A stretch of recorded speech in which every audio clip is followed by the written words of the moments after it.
नमस्कार दोस्तों, जैसा कि आज संडे है और हमने आपसे वादा किया था कि हम हर संडे आपसे किसी न किसी नए टॉपिक को लेकर चर्चा करेंगे।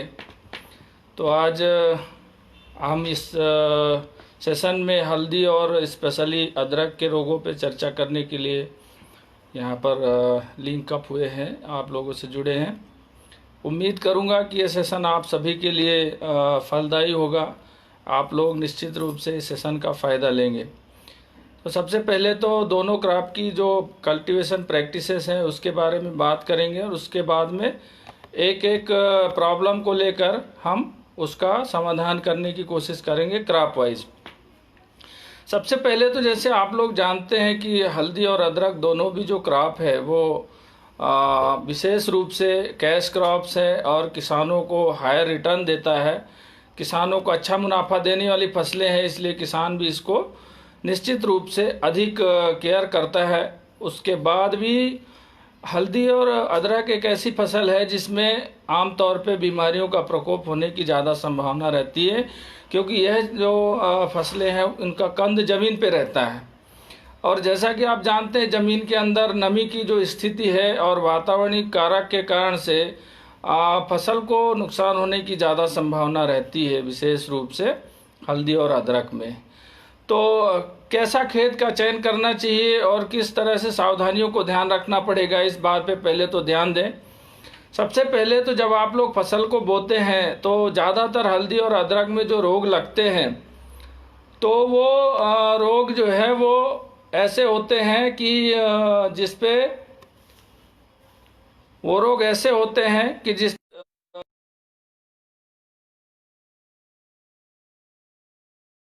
उनके द्वारा ये फसल में फैलते हैं। मुख्य रूप से बैक्टीरियल और फंगल डिजीजेज हल्दी और अदरक दोनों में आते हैं। तो जब आप हल्दी और अदरक लगाते हैं तो निश्चित रूप से उसका बीज का जो उपचार है वो सबसे ज्यादा अहम होता है, सबसे ज्यादा जरूरी होता है। क्योंकि अगर आपने बीज का उपचार नहीं किया है, यानी जो आपके कंद होते हैं उन कंद को लगाने से पहले उचित रूप से उसका उपचार होना बहुत जरूरी है। क्योंकि जितने भी फफूंद जनित बीमारियां हैं और उसके अलावा जो बैक्टीरिया जनित बीमारियां हैं उन सबका जो मेन सोर्स होता है सीड, और या फिर जो जमीन है, जो आपकी मिट्टी है उसके अंदर अगर लगातार उस फसल उस खेत में आप अगर लगातार अदरक या हल्दी या उस कुल की दूसरी फसलें लगा रहे हैं तो निश्चित रूप से वहां पर भी आपको संक्रमण होने की संभावना आपकी फसल में बढ़ जाती है। ऐसी स्थिति में आप जब भी आप लगाते हैं तो आमतौर पे सभी लोग करते हैं उसका सीड ट्रीटमेंट। लेकिन एक चीज मेन जो प्रॉब्लम है वो ये है कि हम उतना फफूंद या कोई भी बीमारी को लेके केयरफुल नहीं है जितना कि हम कीटों को लेके सेंसिटिव हैं। अगर हम, क्योंकि हमें कीट दिखाई देता है, अगर फसल में हमको कोई कीड़ा दिखाई देता है तो निश्चित रूप से उसको मारने के लिए तुरंत दुकानदार के पास जाते हैं, बोलते हैं भैया मेरे इसमें एफिड्स आ गया, जेसिड आ गया, इल्ली आ गया, या इसमें ये प्रॉब्लम हो गया, इसके लिए मुझे दवाई दो। और आप डालने के बाद उसको तीसरे दिन चौथे दिन या पर रियल में अगर देखें तो जो फफूंद या बैक्टीरिया जनित बीमारियां हैं उनका ऐसा कोई बड़ा हमको पैथोजन नहीं दिखता। जो बीमारी होती है वो हमको नग्न आंखों से दिखाई नहीं देती है। और इंफ्रास्ट्रक्चर इतना डेवलप नहीं है कि जहां पर क्लिनिक हो, जहां पर माइक्रोस्कोप की सुविधा हो कि हम अपने प्लांट सैंपल को लेके जाएं और वहां पर कल्चर प्रिपेयर करके या माइक्रोस्कोप से उसको देख के और उसका जो बीमारी का है आइडेंटिफिकेशन वो हमें बता दें ताकि हम उसका प्रॉपर सोल्यूशन कर सकें। लेकिन फिर भी लक्षणों के द्वारा हम आसानी से किसी भी बीमारी को पहचान सकते हैं और उसका उपाय कर सकते हैं। तो मेन जो ध्यान रखने की चीज है वो ये है कि पहले तो जो बीज आप लगा रहे हैं उसका प्रॉपर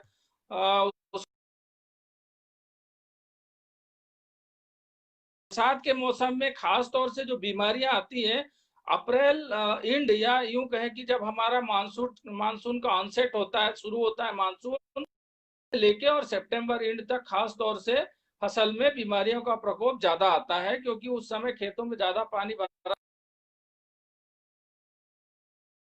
है, पानी निकासी की उपयुक्त सुविधा नहीं है वहां पर अटैक ज्यादा आता है, और जहां पर अपलैंड है या आपने ऊपर ऊंचाई बेड्स बनाकर ऊपर लगाया हुआ है, वहां पर संभावना कम होती है। तो पहले तो ड्रेनिंग का पूरा प्रबंध करें, कच्चे गोबर का खाद का उपयोग ना करें, क्योंकि कच्चा गोबर का खाद अगर आप इस्तेमाल करते हैं तो निश्चित रूप से उसमें नेमेटोड्स की भी आने की संभावना रहती है, जो तरह तरह की कंद जनित जो बीमारियां, स्पेशली रॉड्स जिसको हम बोलते हैं कि राइजोम का रॉड जो आता है या स्टेम रॉट आता है, जो आपका कॉलर रॉट आता है, तो इन सब के आने की संभावना है अगर आप कच्चे गोबर का पर पानी निकालने की व्यवस्था नहीं करते, या लगातार आप उस पर हल्दी या अदरक की दोबारा फसल या सब्जी वाली फसलों को लेते हैं, तो निश्चित रूप से उसमें नेमेटोड के आने की संभावना भी बढ़ जाती है, और इसकी वजह से अन्य कई प्रकार की फफूंद जनित बीमारियां भी आ जाती हैं। तो सामान्य तौर पे हमको दोनों ही क्रॉप में पहले तो सीड ट्रीटमेंट करना है। उसके बाद हम बात करें कि आगे पर्टिकुलर अदरक और हल्दी की बीमारियां, सबसे पहले हम हल्दी को लेंगे। तो जैसा कि आप सभी जानते हैं कि हल्दी में जैसे जैसे बरसात शुरू होती है, कई तरह की समस्याएं देखने में आती है। आमतौर पे कीटों का प्रकोप ज्यादा नहीं रहता है, जो सामान्य कीट आते हैं उसको आप आमतौर पे जो दूसरी सामान्य दवाएं हैं, प्रोपेनोफास, ट्राइजोफास या उनके जो कॉम्बिनेशन है उनके साथ में आप सामान्य कीट पतंगों को आसानी से कंट्रोल कर सकते हो। जहां हम बात करेंगे, तो सूडो स्टेम होता है, स्टेम मतलब जो भासी हमको तना दिखता है पर वास्तव में तना नहीं रहता है, जो सूडो स्टेम होता है उसके अंदर क्या है, कभी कभी बारीक इल्लियां पड़ जाती हैं, जैसे हम मक्के में देखते हैं ना, मक्के में भी कई बार स्टेम में फ्लाइज बोल सकते हो या मैगट्स उसके अंदर रहते हैं। तो उनके लिए भी सामान्य जो दवाएं हैं उनका आप इस्तेमाल कर सकते हो। लेकिन अब हम आए अगर मुद्दे पे, तो मुख्य रूप से मानसून के शुरू होने से लेके सितंबर आखिरी तक हल्दी में दो प्रकार की बीमारियां ज्यादा प्रकोप करती हैं। पहली बीमारी का नाम है जिसको हम लोग बोलते हैं राइजोम रॉट।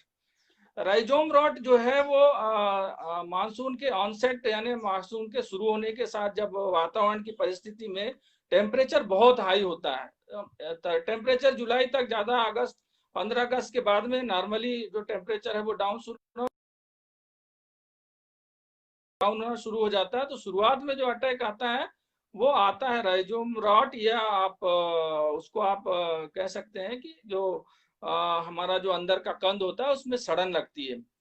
तो कई बार एक तो मौसम है, अगर टेम्परेचर आपका 30 डिग्री सेंटीग्रेड से एबव रहता है लगातार, और मॉइस्चर भी आपका लगातार अगर बारिश बनी हुई रहती है, तो ऐसी परिस्थिति में उसमें कंद रॉट या जड़ सड़न का जो प्रॉब्लम है वो आ सकता है। तो शुरुआत में क्या होता है कि इसमें नीचे की जो पत्तियां होती हैं उसमें धब्बे शुरू होते हैं, जो पुरानी पत्तियां होती हैं उसमें वाटर कलर के धब्बे शुरू होते हैं। उसके बाद में इसमें लीफ ब्लेड्स जो होती हैं, जो पत्तियों के किनारे होते हैं, वहां पर कुछ ब्राउन कलर के किनार होना शुरू होती है, और फिर पत्तियां जो है वो सूखना शुरू हो जाती है। लेकिन ये प्रक्रिया नीचे से ऊपर तक चलती है, और सबसे पहले इसका जो प्रकोप होता है वो कॉलर रीजन से शुरू होता है, जहां से जमीन से पौधा जुड़ा हुआ होता है, वहां से ये प्रकोप शुरू होता है। तो इसको कंट्रोल करने के लिए आप जो भी सामान्य तौर पर प्रक्रिया है वो आपको अपनाना है। और प्रक्रिया ऐसा है कि एक तो वाटर का जो पानी का जो निकासी का प्रबंध आप पूरी तरह से करें, और दूसरी बात, आमतौर पे हम जो सामान्य फंजीसाइड इस्तेमाल करते हैं, ब्लू कॉपर है या आपका कार्बेंडाजिम मोनोकोजेब का कॉम्बिनेशन या डाइथेनियम 45 का अगर आप स्प्रे करते हैं, या रिडोमिल गोल्ड है या CM75 है या स्वाधीन, इस टाइप से जो भी टेक्निकल आप यूज करते हैं, उसके साथ में अगर आप नॉर्मल बैक्टीरिया साइड कोई सा ले लेते हैं, जैसे स्टेप्टोसाइक्लिन वगैरह है, 100 से 150 ppm का आप ले सकते हैं, यानी 1.5 से 2 ग्राम पर पंप का। तो इस तरह से अगर आप इनका स्प्रे 15 दिन के अंतर में फायदा होगा।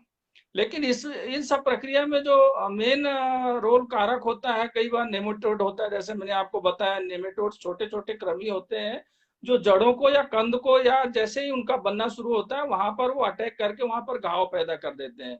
तो कारण वहां से शुरू होता है, वहां अगर सड़न शुरू होती है तो फिर उस पे जो उसके स्पोर्स होते हैं वो डेवलप हो जाते हैं, उसका स्प्रेड जो होता है, बारिश जब आती है तो उनके बूंदों के द्वारा भी इसका स्प्रेड होता है। खास तौर से हल्दी और अदरक में जो बीमारियां आती हैं वो उनका जो फैलाव होता है वो किसी कीट की वजह से नहीं होता है। उसका फैलाव या तो बारिश से होता है या फिर उसके जो स्पोर्स होते हैं वो मिट्टी में जो हमारे अल्टरनेटिव होस्ट होते हैं उनमें वो पड़े रहते हैं, या लगातार जैसे आपने पिछले साल लगाया था तो जो अवशेष होता है उसके अंदर वो डेवलप हो जाते हैं। तो कहने का तात्पर्य हमारा ये है कि आप निश्चित रूप से अगर नियमित रूप से आप फंजीसाइड का स्प्रे करते रहेंगे तो निश्चित रूप से कि नेमेटोड को भी समय पे आप पहचाने, और अगर नेमेटोड का अटैक है तो उसको भी कंट्रोल करें। दूसरी बात यह है कि जो मेन उस स्पॉट जो दूसरा उसके अंदर बीमारी देखने में आती है इस टाइम में वो है लीफ स्पॉट। जैसा आप सभी जानते हैं लीफ स्पॉट अदरक में भी आता है और हल्दी में ही आता है। तो दोनों चीजों पे हम लोग बात करेंगे। तो सबसे पहले तो लीफ स्पॉट जो शुरू होता है वो उसमें अनियमित आकार के धब्बे होते हैं। दोनों में पहचान यही डिफ्रेंशिएट करना है। शुरू होते हैं अनियमित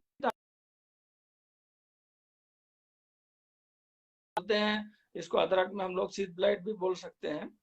तो इसमें क्या होता है कि जो शुरुआत की जो नई पत्तियां होती हैं उसके अंदर ये अटैक शुरू होता है।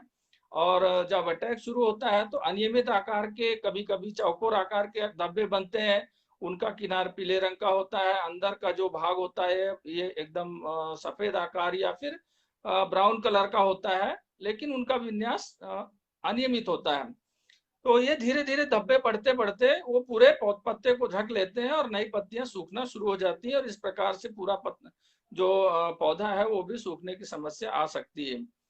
तो अगर समय पे आप इनका स्प्रे फंजीसाइड का इस पर करते हैं तो निश्चित रूप से आपको इन बीमारियों पर बहुत आसानी से नियंत्रण मिल जाता है। कोई ऐसी घबराने वाली बात नहीं है कि हल्दी और अदरक में आपको ये जो भी बीमारियां होती हैं वो कंट्रोल में ना आए। करीब करीब सभी बीमारियां पूरी तरह से नियंत्रण की स्थिति में होती हैं।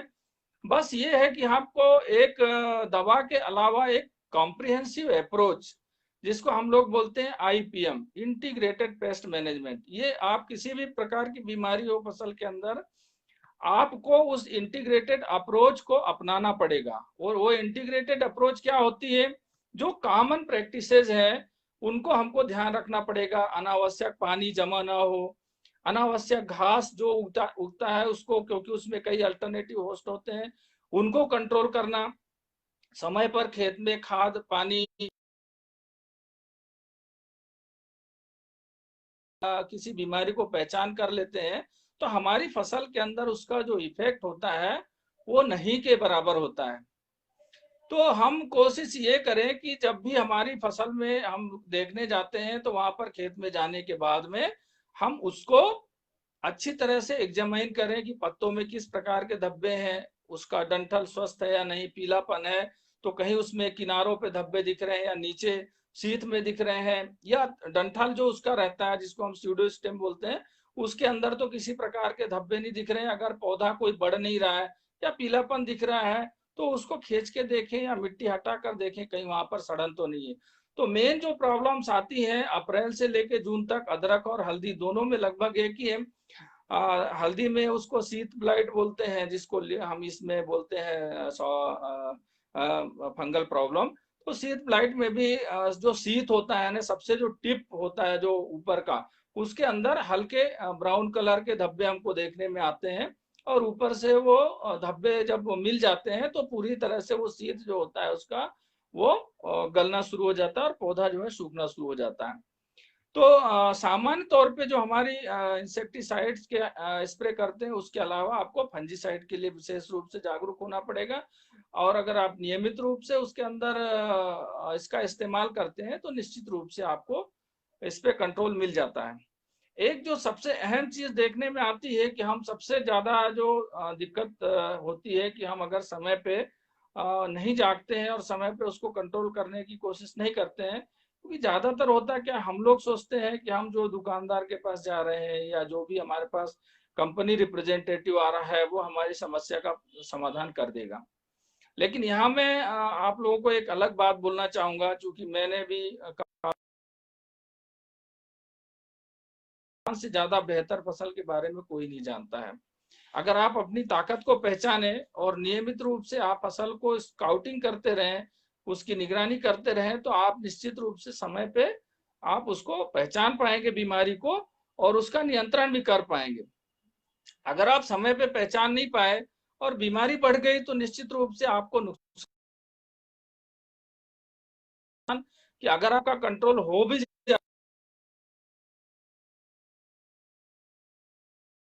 लॉस भी आपको होता है तो एक बड़ा नुकसान होता है, क्योंकि ये कैश क्रॉप होती है। तो निश्चित रूप से जिस तरह से आपको उसकी स्काउटिंग करना चाहिए वो करें। दूसरी बात यह है कि फर्टिलाइजर का प्रॉपर मैनेजमेंट करें। कच्चा गोबर की खाद फसल के अंदर ना डालें, कम से कम 1 साल पुराना पका हुआ गोबर का खाद डालें। और आमतौर पे जो लोग वेजिटेबल की फार्मिंग करते हैं, सब्जियों की खेती लगातार करते हैं, इस साल भिंडी लगाया तो पिछले साल करेला लगाया, तो उसके पिछले साल उसने लौकी लगाया या भटे लगाए, तो इस तरह से वो अगर लगातार वेजिटेबल की फार्मिंग करते हैं तो उस खेत में नेमेटोड्स होने की संभावना ज्यादा बढ़ जाती है। और नेमेटोड का प्रकोप जब फसल के अंदर होता है तो निश्चित रूप से उसकी वजह से फफूंद जाती है। और जब फफूंद जनित बीमारियां पैदा होती हैं तो उनके जो क्लेमाइडो स्पोर्स होते हैं, जो उनके बीजाणु होते हैं, वो स्पोर्स होते हैं जो जो एक पौधे से दूसरे पौधे में उस फंगस को ट्रांसमिट करते हैं। उनका डेवलपमेंट जो होता है वो या तो जमीन के अंदर होता है, ये उन या फिर उन पौधों के अवशेषों के अंदर होता है, या कुछ अल्टरनेटिव होस्ट होते हैं जो उसी कुल के अंदर होते हैं, उसी के अंदर उसका डेवलपमेंट चलता है और इसी में उसका साइकिल चलता है। तो साल में हल्दी या अदरक की फसल लगाते हैं अपने खेत में, तो निश्चित रूप से एक परिवर्तन ये देखें कि कम से कम एक सीजन या 1 साल पहले हमने उस फसल को लगाया हो और पिछले साल हमने उस पे नॉर्मल कोई सी भी दूसरी फसल लगाए, लेकिन उस पे जो सब्जियों की फसलें या लगातार जो 8 महीने 10 महीने की जो फसलें होती है, अरबी है और इस तरह से जो केला है, ये फसलें जो है उस पे नहीं लगी हो तो ज्यादा बेहतर है, क्योंकि कंद जनित जो बीमारियां होती है उसमें आमतौर पे जमीनी आते हैं। तो मेरे हिसाब से तो जो खास किसान को ध्यान देना है, नॉर्मली हल्दी और अदरक में अगर आप नॉर्मल फंजीसाइड्स का स्प्रे करते हैं तो निश्चित रूप से आप इन बीमारियों को कंट्रोल कर सकते हैं। अगर किसी भाई की कोई समस्या है तो मुझे मेरे व्हाट्सएप नंबर पे अपने प्लांट की, अपने खेत की फोटो नजदीकी से खींच कर जो है वो भेज सकता है। मैं उस व्यक्तिगत समस्या का समाधान करूंगा। मैं अभी डोंगरगांव के एक किसान पाटिल जी है जिन्होंने हमारा एक कपास का वैरायटी JK99 लगाया था, उनके खेत पर विजिट करने गया था तो लगाया हुआ था। उन्होंने मुझसे रिक्वेस्ट किया कि साहब मैंने उनका खेत भी विजिट किया, तो मुझे ऐसा लगा कि निश्चित रूप से कहीं ना कहीं कुछ मिस हम कर जाते हैं। आपको अगर ज्यादा कुछ पता नहीं है तो जो सामान्य तौर पे आप फंजीसाइड इस्तेमाल करते हैं वही अगर आप इस्तेमाल करें तो भी आपको काफी हद तक, जैसा मैंने आपको पहले बताया है कि कौन कौन सी चीजें आप इस्तेमाल कर सकते हैं, तो काफी हद तक आपको फायदा मिल सकता है। मगर ये चीज जरूर आप ध्यान रखें कि किसी भी कंद वाली फसल में जब बरसात अधिक होती है तो निश्चित रूप से उस पे अटैक की बीमारी आने की संभावना अलग बढ़ जाती है। लेकिन ये बात भी है कि जब टेम्परेचर मॉइस्चर ज्यादा हो, टेम्परेचर ज्यादा हो, जैसे कि मैं आपको बता रहा हूं, अगर अपन राइजोम रॉट की बात करें तो ऐसी स्थिति में क्या होता है, या अदरक के अंदर अगर हम लीफ स्पॉट की बात करें, सॉफ्ट रॉट की बात करें, तो जब टेम्परेचर 30 डिग्री सेंटीग्रेड के अबव होता है, मॉइस्चर आपका 80-85 डिग्री से ज्यादा होता है, तो हम उस पर ज्यादा प्रॉब्लम आने की संभावना रहती है। तो आमतौर पे फंजीसाइड के साथ साथ में अगर आप बैक्टीरिया साइड का स्प्रे कर देते हैं तो निश्चित रूप से आपकी वो भी एक संभावना खत्म हो जाती है कि आपको फायदा मिलना ही है। दूसरी बात हम आपसे एक जरूर कहना चाहेंगे कि किसी डॉक्टर का वेट करने की बजाय आपके लिए बेहतर होगा कि आप स्वयं डॉक्टर बने। कहते हैं हमारे देश में, हमारी संस्कृति में ये कहा गया है कि करत करत अभ्यास के जड़मति होत सुजान और रसरी आवत जात ही सिल पर होत निशान। तो कहने का तात्पर्य है कि आपका अनुभव ही आपको डॉक्टर बनाता है। और जो भी डॉक्टर आपके कृषि क्षेत्र या किसी भी क्षेत्र में गया है जिसको स्पेशलाइजेशन मिला है, वो निश्चित रूप से कहीं ना कहीं अनुभव से ही बना है, क्योंकि अनुभव ने ही विज्ञान को जन्म दिया है। तो आप अगर अपनी फसल को निश्चित रूप से समय पे और सही तरीके से ऑब्जर्व करेंगे तो निश्चित रूप से हर समस्या का समाधान आप बहुत आसानी से कर सकेंगे। आपको दवा के बारे में जानकारी नहीं है तो आजकल बहुत सारे सोर्सेज है, किसी को भी आप जानकारी ले सकते हैं फोन करके कि मेरे खेत में ये प्रॉब्लम है, ये बीमारी है, इसके लिए क्या टेक्निकल है मार्केट में अवेलेबल, वो बहुत आसानी से आप जज कर सकते हैं।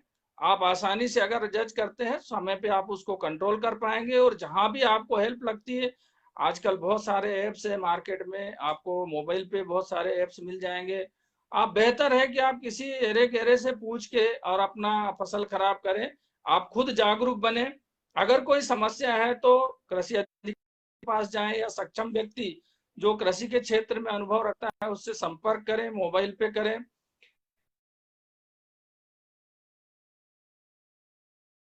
आप नहीं भी कुछ जानते हैं तो भी बहुत कुछ जान सकते हैं। हमारा ये छोटा सा प्रयास है आप लोगों को जागरूक करने का, और अगर हम आपकी किसी समस्या का समाधान कर पाए तो ये हमारे लिए एक खुशी, एक गर्व का विषय होगा। लेकिन हम ये भी चाहेंगे कि आप स्वयं आत्मनिर्भर बने और अच्छे से अच्छा अपने हल्दी और अदरक की देखभाल करें। फिर भी मेरा मोबाइल जो है हमेशा ऑन रहता है। अगर आप लोगों को कोई भी समस्या इस संबंध में, अदरक, हल्दी या अन्य किसी भी प्रकार की समस्या से आप किसी भी फसल में जूझ सकते हैं तो निश्चित रूप से हमारे साथ में शेयर करें। अगर आप मुझे कमेंट बॉक्स में भेजें, मैं आपको जवाब देने की कोशिश करूंगा। और अगले बार से हम ये कोशिश करेंगे, जैसे अभी शुक्ला जी ने मैसेज किया था कि शो ऑन कैमरा, तो आई एम सॉरी अभी इस स्थिति में तो नहीं कर। हम निश्चित रूप से हमने जो एक हमारा समाधान चैनल बनाया हुआ है जो यूट्यूब पर भी कृषि समाधान के नाम से अवेलेबल है, वहां पर हम इस तरह से लाइव वीडियो जो बीमारी है और उसके समाधान के बारे में अभी अपडेट करेंगे। हमने वेबसाइट लॉन्च की है, उस पर वीडियोज भी अपडेट कर रहे हैं। दूसरी बात यह है कि हम फेसबुक पे एक स्पेशल पेज हमने बनाया हुआ है कृषि समाधान के नाम से। बहुत सारे लोगों ने, आप लोगों से भी उम्मीद करते हैं कि जिसे भी जानकारी चाहिए आप लोग उस ग्रुप को ज्वाइन करो। तो हम आने वाले समय में उस पर लाइव आप लोगों को बहुत सारे सैंपल्स और बहुत सारी चीजें डिस्कशन करेंगे और आपकी समस्या का समाधान करने की कोशिश करेंगे। तो अगर आपकी कोई समस्या है तो निश्चित रूप से हमें हल्दी और अदरक के बारे में कमेंट बॉक्स में जाकर बोल सकते हैं, क्योंकि जब तक हम आपकी समस्या से परिचित नहीं होंगे हम आपको हेल्प नहीं कर पाएंगे। तो निश्चित रूप से अब आने वाला समय हमारे लिए बहुत कहना चाहिए कि एक अच्छा समय है। जो समय था में चल रहा है और हो सकता है आने वाले चीजें तो अब काफी कुछ नॉर्मलाइज हो चुकी हैं। तो होप कि अच्छा समय आएगा और आप सभी अपने घरों में अपने परिवार के साथ में स्वस्थ होंगे, सुरक्षित होंगे और अपना काम और अच्छी तरह से कर पाएंगे। आप सभी ने मुझे समय दिया, बहुत धन्यवाद, बहुत आभार आप लोगों का। आपसे ये जरूर मैं निवेदन करूंगा कि हमारा जो YouTube चैनल है कृषि समाधान, जो कि YouTube पर अवेलेबल है, उसे आप सर्च करके आप ज्वाइन कर सकते हैं। और जब आप ज्वाइन करेंगे तो हम लाइव वीडियोस आपको, जब भी हम फील्ड में जाएंगे हमें कोई प्रॉब्लम दिखेगी, हम आपको उसी समय उस समस्या से अवगत कराएंगे, आपको लाइव सैंपल्स भी दिखाएंगे, लाइव इलाज भी बताएंगे जो हो सकता है। और ऐसा नहीं है कि मैं सर्वज्ञानी हूँ, मुझे भी बहुत सारी चीजें नहीं पता है, लेकिन मैं ये जरूर आपको वादा करता हूँ कि अगर इस ग्रुप में आपको, तो मैं कोशिश जरूर करूंगा कि जो उसके विशेषज्ञ हैं, चाहे वो कृषि महाविद्यालय हो या एग्रीकल्चर डिपार्टमेंट है, वहां से संपर्क करके आपकी समस्या का त्वरित समाधान में कर पाऊं।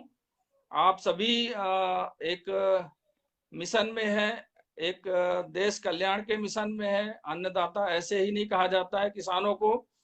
तो let us hope, let us be proud on our selves and आने वाले भविष्य के लिए आपको बहुत बहुत शुभकामनाएं।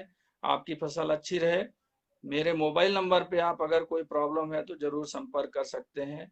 Thank you very much. आप सबका बहुत बहुत धन्यवाद, बहुत बहुत आभार आपको समय देने के लिए। Thank you.